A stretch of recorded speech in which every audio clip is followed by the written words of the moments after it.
Cupcakes naman tayo for today's video. Mga mi, tara na G! First time customer itong umorder sa atin ng cupcakes and nasabi nga niya sa akin na sana nga daw nakita niya kaagad yung page ko para sana pati yung mga cake para dun sa binyag ng baby niya sa akin na lang niya in-order.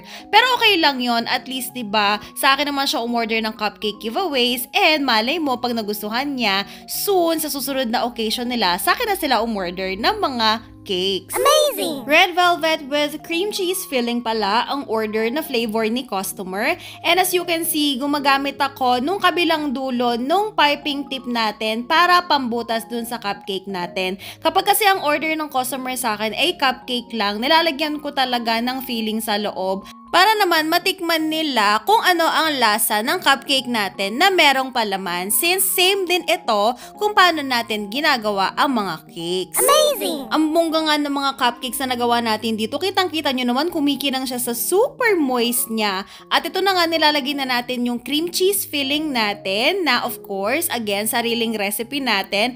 And hopefully soon makapag-share na rin tayo ng mga recipe natin. At kung makikita ninyo, ganyan lang kababa and konti yung icing na nilalagay natin kasi yan ang request ng ating customer. First time ko nga gumawa ng ganitong klaseng setup sa cupcake giveaways kasi normally yung mga ino-order sa akin is yung bunggahan talaga yung mga icing, yung pataasan talaga, tapos yung box niya yung rectangular na merong handle. Ito ang request ni customer is ganyan lang, simple white icing lang, tapos yung box niya is yung square. Kaya sobrang nag-struggle din ako sa pagsaset up ng box nito. Mamaya ipapakita ko sa inyo. Yung size pala netong cupcake na to is 3 ounce and then yung lagi kong ginagamit na liner is foil liner. Hindi ako gumagamit ng paper liner kasi hindi ko gusto yung nagmamantika siya and nakikita yung pinaka-cupcake sa loob. Mas syala pa rin siyang tingnan kung foil ang gagamitin natin. Amazing! At ito na nga, for the unbox na tayo ng mga cupcake boxes natin. Ayan, ganyan yung itsura niya. Ilagay ko na lang din yung link neto sa comment section para naman alam nyo kung saan o-order. Napakamura lang neto. Medyo mahirap lang talaga siyang i-assemble. Ayan, pakita ko sa inyo kung paano. Yan, ganyan lang siya. Gets nyo ba? Matatanda na kayo kaya kaya nyo na yan, no? Charis. Siyempre, meron tayong pa slow motion ng konti para naman mas maintindihan nyo kung paano. So, bali, ayan siya, rectangular shape yan pagka nakatupi. Tapos, ito yung holder niya. Ang alam ko sa pagkakaalala ko, separate yatang ino-order yung holder. Pero ayun nga, gaya ng sabi ko kanina, lagay ko na lang sa comment section. Tapos, ladlarin nyo lang siya ng ganyan, patayo. Tapos, kailangan nyo munang ilagay itong holder para maisara ninyo ng maayos yung box. Naku, 5 times ko yatang inulit-ulit to bago ko nakuha talaga. Nag-YouTube pa talaga ako para lang malaman kung paano gawin yan. O diba, ganun lang naman siya kadali kahit na mukhang mahirap, pero madali lang talaga siya.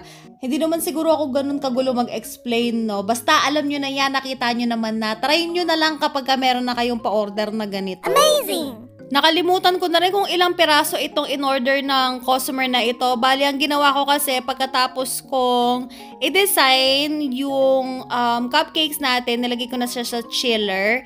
And then, ayan, inassemble ko na yung mga boxes. Ginawa ko na sila 1 day ahead of time kasi super duper maaga ang pick up nito. Kasi nga binyag siya. Ang alam ko, sa pagkakaalala ko, yung pick up time nito is 9 AM ata. Yung kasi yung pinakamaaga kong pick up time. Kaya pagka ganito, dapat maaga talaga tayo nagpe-prepare. At sa mga cupcake giveaways ko, kasama na rin sa package itong mga thank you card na tayo rin mismo ang nag-design. Photo paper na makapal, 200 GSM ang ginamit natin dyan, yung walang tatak or watermark sa likod para maganda naman siyang tingnan. Pero pwede rin naman yung matte style, yung hindi masyadong shiny. Bahala na kayo kung ano yung mas prefer ninyo na magandang tingnan. Tapos sa ganitong box, nilalagay ko lang siya sa side.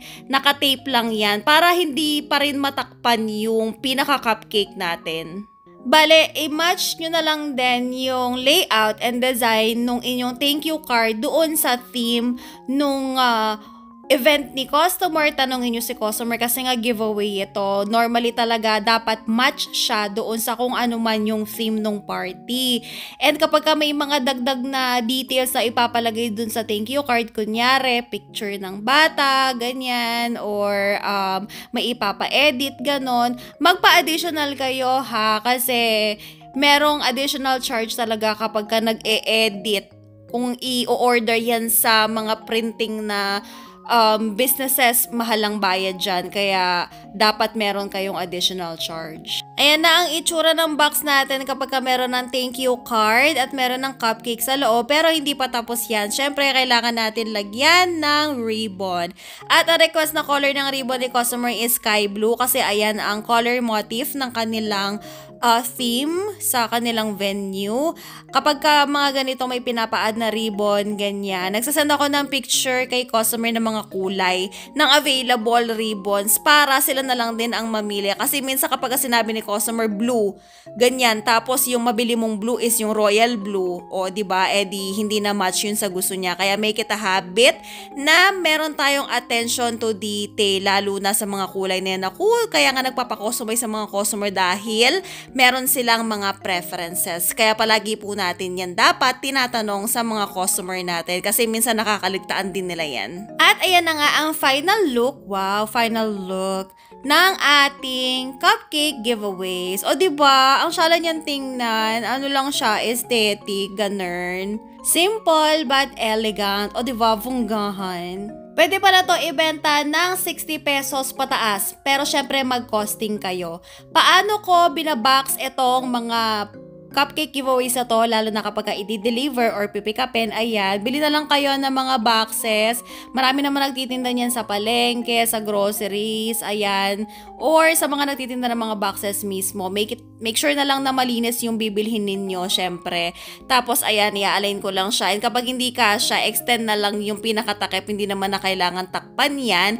And i-tape ninyo. Tapos yung pinakatakip niyan is yung cling wrap para kahit papano makita ni customer yung itsura nung mga in-order niya. Ayan, di ba? Sana meron kayong natutunan kahit papano para sa susunod na pa-order ninyo, hindi na kayo mahirapan. Ayun lang naman for today's video. See you on our next video. Bye!